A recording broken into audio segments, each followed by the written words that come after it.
Diga glória a Deus e tome o seu assento, por favor. Aleluia.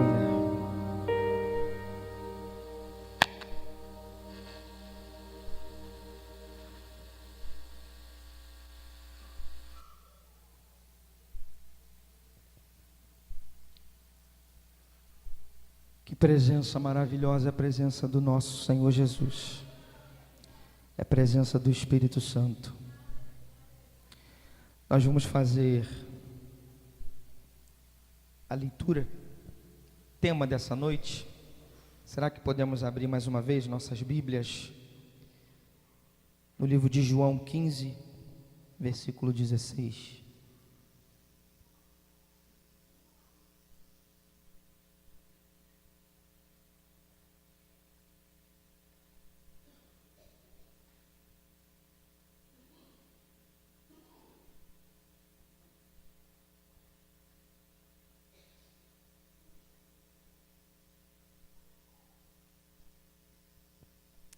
Amém ou misericórdia? Amém, né? Então tá show para todo mundo ler, né? Ninguém quer abrir. Aí. Amém por isso. Amém pela tecnologia, né, irmãos? Na verdade, quem estava ganhando tempo era eu, tá bom? Vamos ler todos juntos? 1, 2, 3 e... Não fostes...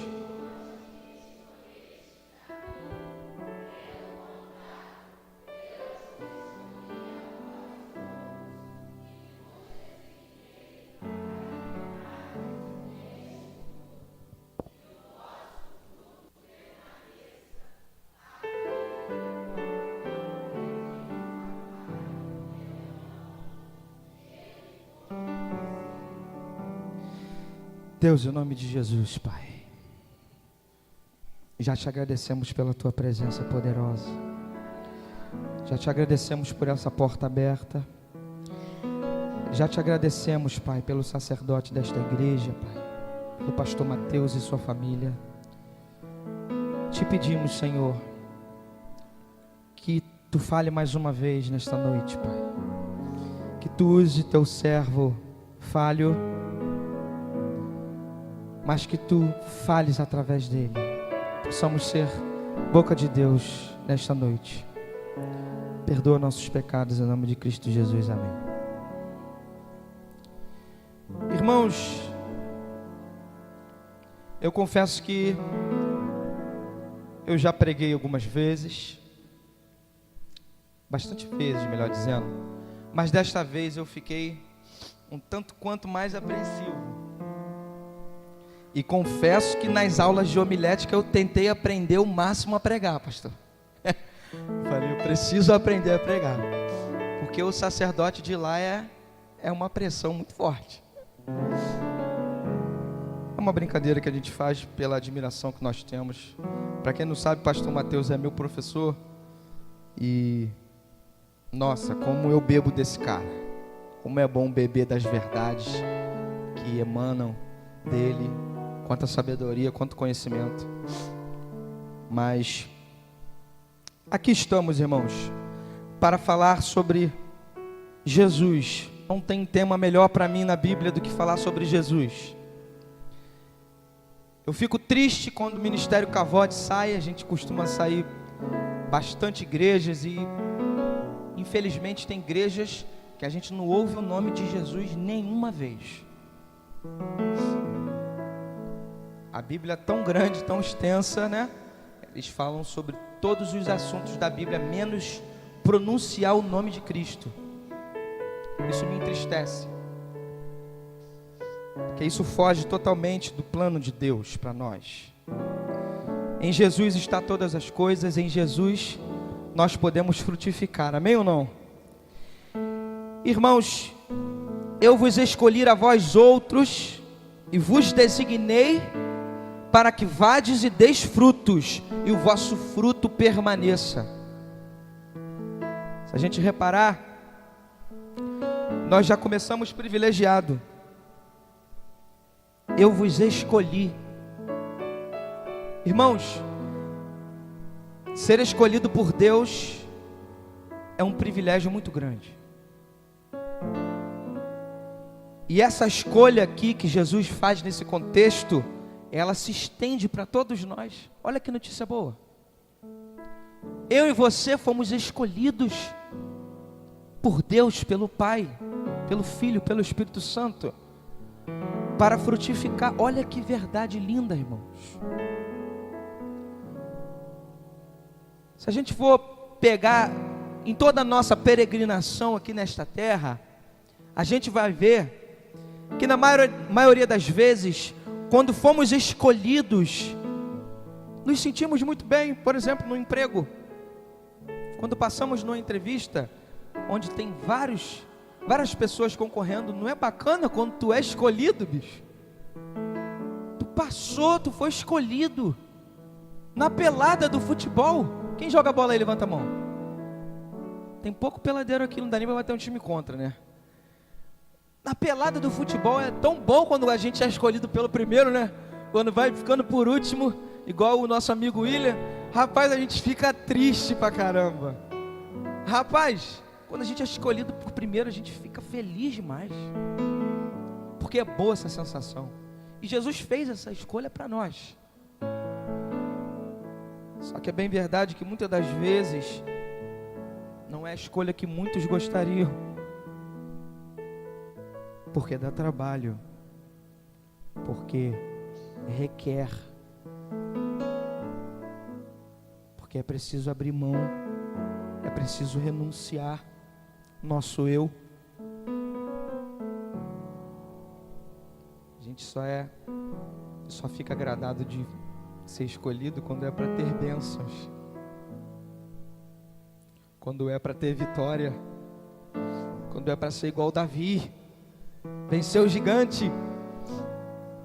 Aí a gente gosta de ser escolhido. Mas agora, para frutificar, aí a gente fica meio assim, será que eu fui mesmo?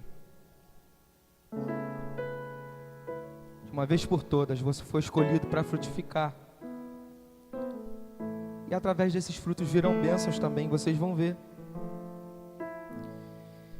Uma vez que você foi escolhido, o versículo continua dizendo o seguinte, olha: e vos designei para que vades, para que vá, ide. Ou seja, você precisa se posicionar e ir. Não dá para você ir parado, não é verdade, irmãos? Parado não dá para ir. Você tem que sair do seu lugar e ir. Nós temos muitos exemplos na Bíblia de pessoas que largaram tudo, largaram família, emprego, posses e foram. Abraão, por exemplo, largou a sua terra e a sua parentela e foi. Moisés saiu do palácio, do império, do poder do mundo e foi. Para quê? Para passar fome, para passar dificuldade, calor, frio. Embora sabendo que Deus supriu todas as dificuldades, as necessidades, mas acredito que não se comparou com o conforto do palácio. Os discípulos, eles não largaram e seguiram o mestre. É difícil, irmãos. Mas muitas vezes a gente vê um pastor, Mateus da vida, pregando e fala assim: caramba, queria ser como esse cara. A gente vê um pastor conferencista que a gente admira e fala: nossa, como eu queria ser assim. Ou nem isso, a gente vê um irmãozinho, vizinho nosso, e vê a autoridade e o poder que ele tem em Deus e fala: eu queria ser assim. Mas a gente não quer pagar o preço que ele pagou. A gente não quer estudar o tanto que o pastor estudou. A gente não quer largar a nossa juventude como o pastor Mateus largou, para seguir para um alvo com excelência, com eficiência e relevância. A gente não quer, mas a gente quer ser lembrado. A gente fala de um Abraão, de um Elias da vida, de um Daniel, de um Jeremias, e fica, viajando. Meu Deus, cara, que profetas. Como eu queria ser assim, mas muitas das vezes a gente não quer pagar o preço. A gente não quer abrir mão, a gente não quer abdicar, renunciar. Importante que nessa noite a gente entenda que o nosso fruto, ele vem através da renúncia também. Nós somos ramos que frutificam porque renunciamos o nosso eu para que Cristo haja através de nós. E que fruto seria esse, irmãos? Qual que é o fruto que nós poderíamos dar? Segundo João, eu gostaria de me ater num fruto, ou numa estratégia para gerar fruto, ou numa ação que gere o fruto. Eu gostaria de me ater nisso. O fruto que nós podemos gerar, irmãos, é o ensino. Grava isso. O fruto que nós podemos gerar, melhor dizendo, é através do ensino. O ensino, ele é o fruto principal da Bíblia, irmãos. Se a gente for ver na igreja primitiva, por exemplo, há pouco tempo a gente estava comentando sobre isso. Por exemplo, que muito se é falado hoje em dia: adoração. Deus procura adoradores. Vamos adorar em espírito e em verdade. Aquele êxtase legal, aquela coisa bacana. Mas se a gente for puxar lá na igreja primitiva, a adoração, ela tinha a ver com instrução. Olha que coisa bonita que eu aprendi. A adoração, ela tinha a ver com instrução, com ensino. Ou seja, você adora Deus quando você ensina as verdades dele. Oh, que lindo. A evangelização é uma forma de adoração. Sabe por quê? Porque a adoração, ela te direciona a um movimento ético. Quando você adora a Deus, você é um camarada ético. Os seus atos louvam o nome do Senhor. Às vezes você não precisa nem falar, você já está adorando. Olha que coisa bacana. Diferente do que muitos pensam, que para adorar você tem que cantar pra caramba, você tem que tocar pra caramba. Alto lá. Você adora com os seus atos. Quando você obedece os seus pais, mocidade, você adora a Deus. Quando você honra seus pais, você adora a Deus. Quando você honra sua esposa, você adora a Deus. Sabe por quê? Porque você está cumprindo o mandamento que Ele deixou para você. E as outras pessoas estão vendo isso através de você. Então, Deus está sendo glorificado através da sua vida. Olha que adoração maravilhosa, irmãos. Isso é adoração. Adoração nos remete ao ensino. Uma coisa muito interessante, eu estava lembrando agora. Quando você ensina alguém, meu irmão, esse ensino, ele fica para sempre. Se não me engano é Daniel que fala: aquele que ensina é semelhante às estrelas do céu, brilham para sempre. Sabe por quê? Porque embora que você morra, o seu ensino vai ficar aqui, perdurando. É isso que Jesus deixou para nós. Um mandamento que perdurasse, que ficasse, que ultrapassasse o limite do tempo, o limite do seu tempo. O ensino é isso. Então, nós aprendemos que a nossa adoração, ela é para sempre. Quando nós adoramos ao Pai em espírito e em verdade, a nossa adoração ela fica para sempre. Ela não acaba, nem quando você morre. A evangelização, uma forma de adoração, como eu falei, é algo tão importante, irmãos. Que coisa linda é você evangelizar alguém e essa pessoa vir a conhecer a Cristo através de você e depois disso gerar frutos assim como você. Acabou. Tu já ficou com o teu nome para sempre. Olha que coisa linda. É legal quando alguém ensina algo pra gente, aquilo ali nunca mais vai embora, cara. O camarada falou de uma coisa simples, só que tu não esqueceu nunca mais. Eu me lembro uma vez que eu estava na farmácia e eu tinha muito problema de torcicolo. Do nada, no dia seguinte eu acordava com o pescoço torto e não conseguia nem trabalhar direito. Aí meu pai falava para mim que eu tinha que comprar aquele tal daquele salompas. Nunca adiantou comigo. Colava aquele troço para tirar uma droga, arrancava os pelos do corpo todo. Uma tortura só, e não adiantava. Rapaz, aí um dia eu estava na farmácia, eu procurando tal de salompas, tal, e o pescoço duro aqui. Rapaz, teve um camarada, do nada, ele me parou assim, ó.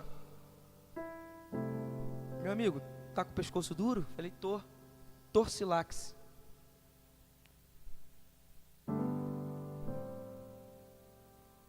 Torcilax. Eu vou tomar um remédio e meu pescoço vai melhorar? Onde já se viu isso? Acho que tem que ser uma coisa que atue aqui, uma massagem.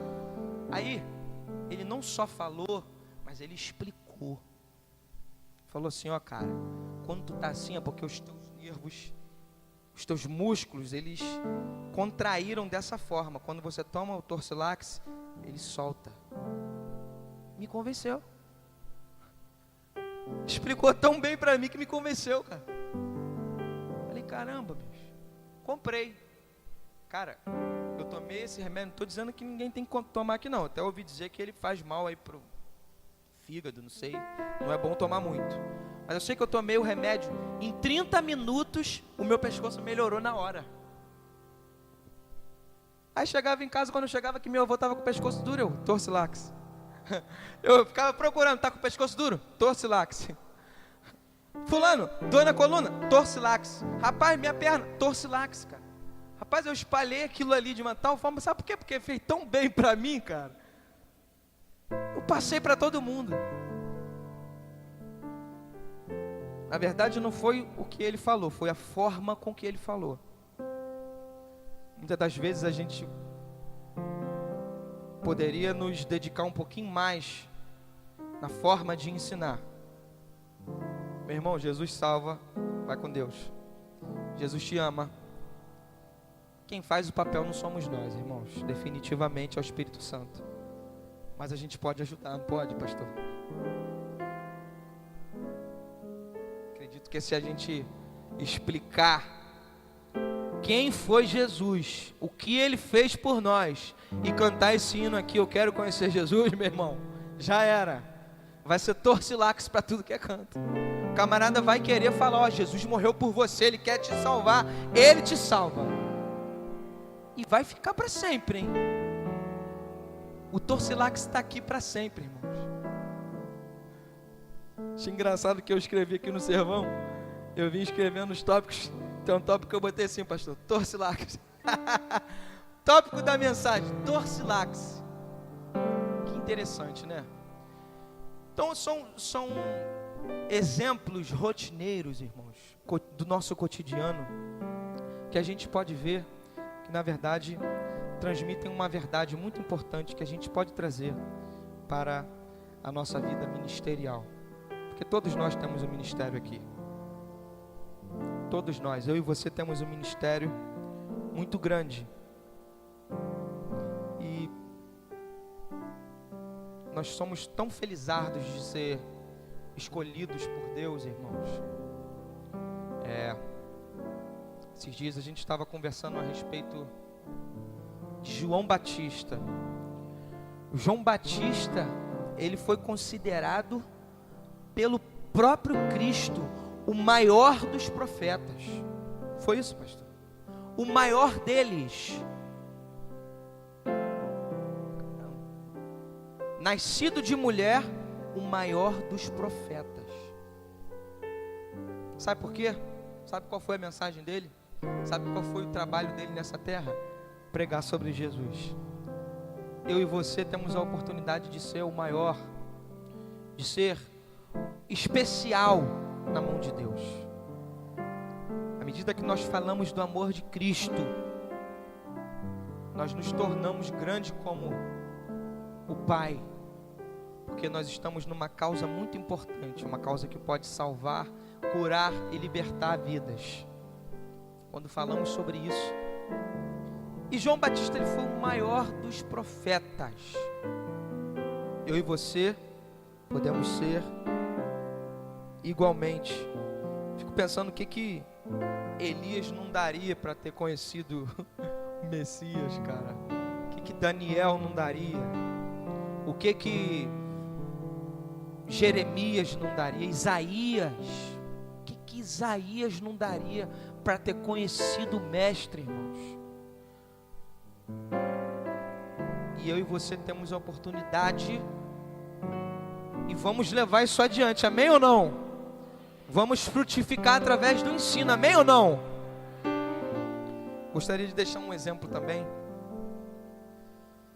que é o seguinte: muitas vezes, irmãos, na nossa caminhada também ministerial, nós somos muito afrontados, e até mesmo dentro da igreja, pastor. Isso é uma verdade triste, mas real. Afinal, igreja é lugar de gente, e gente pensa diferente, gente discorda. Embora que transformados, muitas das vezes nós damos lugar ao inimigo, e ele faz coisas ruins. E, irmãos, eu tinha meu avô foi o maior cristão que eu já conheci. Graças a Deus por isso. Na minha própria família eu pude ter o maior referencial de homem de Deus. Sou muito agradecido a Deus por isso. O maior cristão que eu já vi. No alto da minha pureza e pouco conhecimento, eu já cheguei a dizer: caramba, meu avô parece que é Jesus, cara. Parece Jesus, bicho. Deve ser Jesus. Será que ele é Jesus, cara? E eu estou aqui dando mole? De tanto testemunho que o camarada dava. E eu fui criado por ele, hein? Pra vocês terem ideia. Eu fui criado por ele, meu pai também. Mas tive a presença dele, me educando, me cuidando de mim. Morei com ele muitos anos. E eu via no meu avô uma pessoa mansa. Meu avô era um camarada manso. Ele tinha mansidão. Ele tinha defeitos? Tinha, claro que tinha. Eu morava com ele, sabia os defeitos dele. Mas essas qualidades bíblicas do cristão suplantavam em muitos defeitos. E eu queria falar para vocês sobre uma situação que eu fiquei sabendo até essa semana. Eu falei, vou compartilhar isso. Teve uma situação, meu avô, ele era pastor de igreja e ele pastoreava, e tipo assim, nos anos 70, né? Ele pastoreava quando a igreja explodia, diferente do que é hoje, né, cara? Quando a igreja explode, o camarada vai abrindo igreja e vai lá e vai organizando. Ele não, meu avô era assim, a igreja explodia para a época, a igreja era uma potência para os anos 70, ele saía e ia para outra que estava começando, com 3 membros. E fazia mesmo e saía. E assim foi, até ficar velho. E aí, no penúltimo ministério dele, eu era pequenininho. Deveria ter uns 5 aninhos, por aí. Ele foi para uma igreja com 50 anos, cara. A igreja tinha 50 anos. A igreja não tinha um templo. Há 50 anos. Essa igreja, ela é localizada em um bairro, na cidade de Paulo de Fronten. A PIB de Paulo de Fronten, uma cidade pequena, foi meu avô que construiu. Rapaz, e ele foi, largou a igreja dele grande, bombando, e foi para essa igreja. Chegando lá, ele foi muito afrontado. Ele foi muito, eu não sei como, não consegui entender como que poderia. Eu era pequenininho, não lembro, mas as pessoas me falando, rapaz, ele foi afrontado. Mas como, cara? Uma pessoa vai afrontar o meu avô assim, cara? Ele é tão manso, ele é puro, mas ele era afrontado. E aí eu estava vendo, a pessoa me contando, foi o seguinte: no dia da posse, cara, dele tomar posse da igreja, acho que era vice-presidente, falava, eu não vou te dar posse, e desacatando ele de tudo quanto era nome. E ele com a Bíblia, ele usava a Bíblia, esses pastores tradicionais, né? Ele falava que a Bíblia não poderia ficar embaixo do braço, porque não era desodorante. Então ele ficava com a Bíblia assim, ó, no peito, no coração aqui. Assim ele andou com a Bíblia 50 anos do ministério, até ele partir. Até poucos dias antes dele partir. A Bíblia aqui.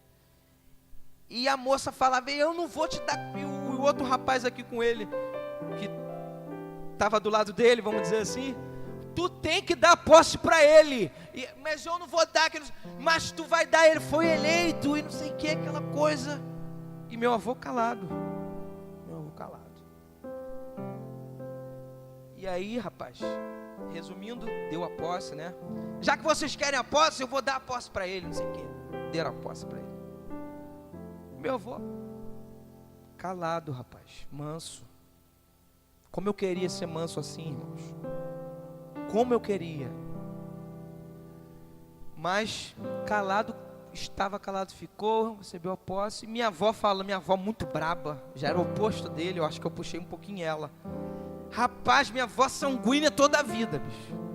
Jeremias, a gente não precisa disso, Jeremias. Vamos embora, vamos voltar para a nossa igreja.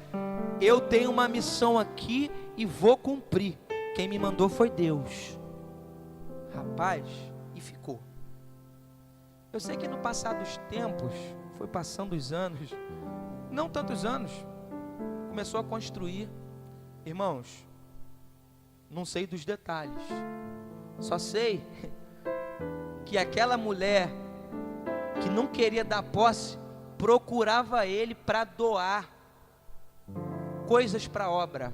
Doou todas as janelas da igreja, doou porta, vidro, doou muita coisa. Ela tinha uma boa condição, doou muita coisa. E a pessoa que estava me contando essa história, ela é muito estressada, cara, muito nervosa. Mais nervosa toda a vida, cara. E ele falava, rapaz, mas tu vai lá na casa dessa pessoa que fez isso. Ele, eu vou. Ué, eu vou. Aí, aprendendo, estudando um pouquinho mais, eu consegui tirar uma lição sobre disso. Aí eu falando com essa pessoa estressada, eu falei, mas se fosse tu faria o quê? Eu ia quebrar o pau. É. E por que ele não quebrou? O jeito dele. Ele estava ensinando.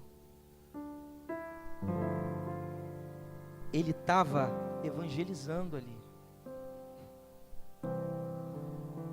Tem uma pessoa que disse que evangelize. Se preciso, use palavras. Se preciso for. Os nossos atos é a melhor forma de ensinar. É a melhor forma de evangelizar. A nossa vida é a melhor forma de ensinar. Porque palavras, né, ensinam. Palavras, não me lembro como é que era o ditado, só sei que atitudes carregam, né? É tipo isso. As nossas atitudes, elas falam muito mais do que as nossas próprias palavras. As atitudes têm o poder de transformar vidas. Portanto, nessa noite, é importante que você saia daqui entendendo que a sua postura, a sua caminhada, ela tem muito a ver. ela é muito importante para o evangelho. Sabe por quê? Porque dependendo dela, as pessoas vão acatar o que você diz ou não. Vá até o fim. Se tiver pautado na palavra, vá até o fim. Teve um pastor que pregou aqui nessa igreja que eu ouvi, que ele disse o seguinte: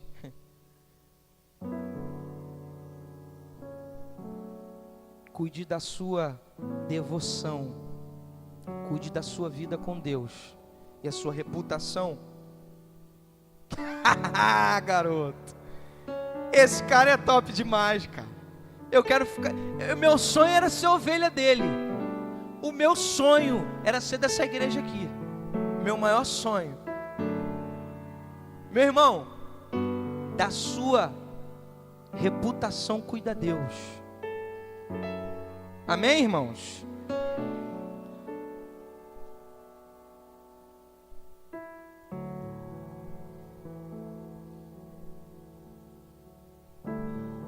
Pode ser que apesar disso tudo, irmãos, tudo que nós falamos aqui e ouvimos, você esteja passando por um momento em que na sua cabeça vem assim, ó: caramba, o irmãozinho está falando que eu tenho que frutificar, mas na verdade eu não passo de uma árvore cortada, incapaz de dar fruto. Na verdade, o momento que eu estou passando na minha vida, ele não sabe. Ele fala isso porque ele não sabe o que eu estou passando.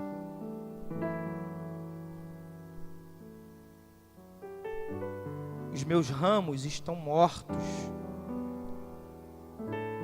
porque eu não passo de um tronco seco. Aí eu deixo uma palavra para você que diz assim, ó: porque há esperança para a árvore que, se for cortada, ainda se renovará, e não cessarão os seus renovos, seus frutos. Se envelhecer na terra a sua raiz e o seu tronco morrer no pó, ao cheiro das águas brotará.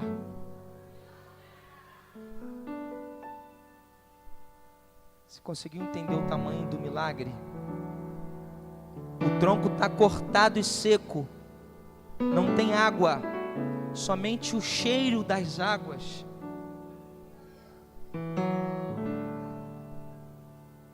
Há esperança para você também.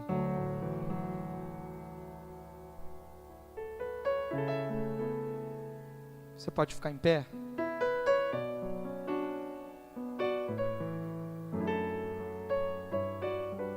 Tem um cântico muito conhecido que diz: há esperança para você. Ainda que você pense que é incapaz de frutificar, nosso Deus é um Deus de milagres. Nada foge do controle dele. Ele ressuscita mortos. Ele faz o cego enxergar. Ele pode fazer você frutificar também.